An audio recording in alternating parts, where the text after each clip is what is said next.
Hey, Hazel here. This is my Super 8 nod to Caribou's Honey. We've got two layers to play with here, so I've picked two sounds from the song, the chord stabs, the syncopated chord stabs, and also the synth bass sound. So I'm going to start with the stabs. The upper layer is set to an init patch. I'm just going to close the filter a little bit. At the moment we're hearing just the first oscillator and it's set to sawtooth, which I think I'm going to stick with. That's what I think it sounds like. But I'm going to bring in the second oscillator also set to sawtooth. So we're hearing both. Slight detuning. Not loads at this stage.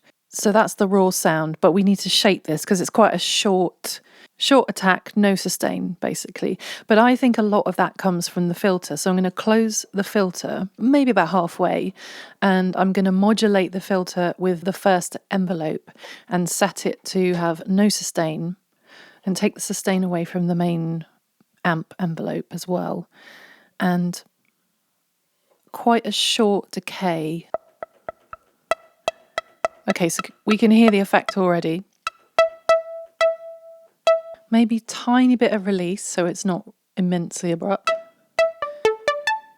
So at this stage, this is what it sounds like. So it's close, but it's not there yet, in my opinion. I think there's a bit of a wobble, like a really slow pitch modulation. I'm also going to give it a little bit of instability in terms of its tuning and just have it slightly detuned. That's not a bad start. What I did earlier also is I actually programmed the part as a sequence just to see if there's a possibility that part of the sound is the sort of preciseness of the note.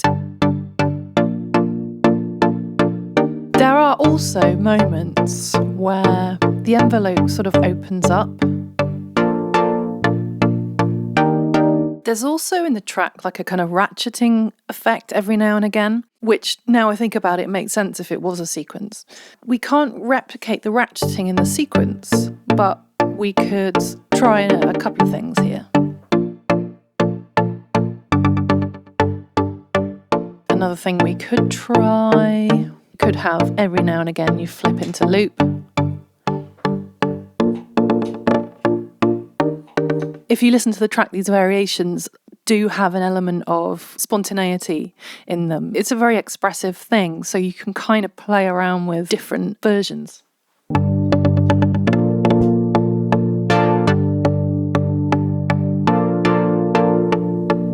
Now, let's turn our attention to the bass. So back to an init patch on the lower layer.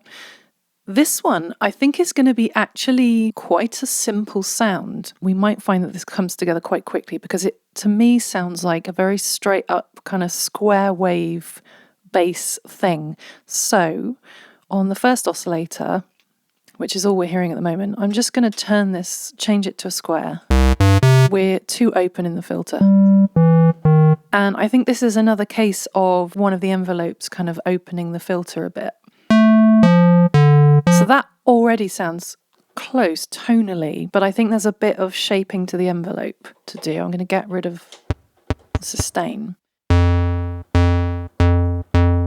And there's a bit of a wah sound, so the attack is a bit slow.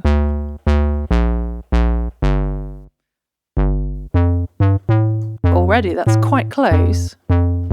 Maybe just getting the timing a bit more accurate. I'm going to turn this to solo. And I think there's a bit of resonance in there, but it's not, you know, your crazy kind of squelchy thing. It's just really subtle.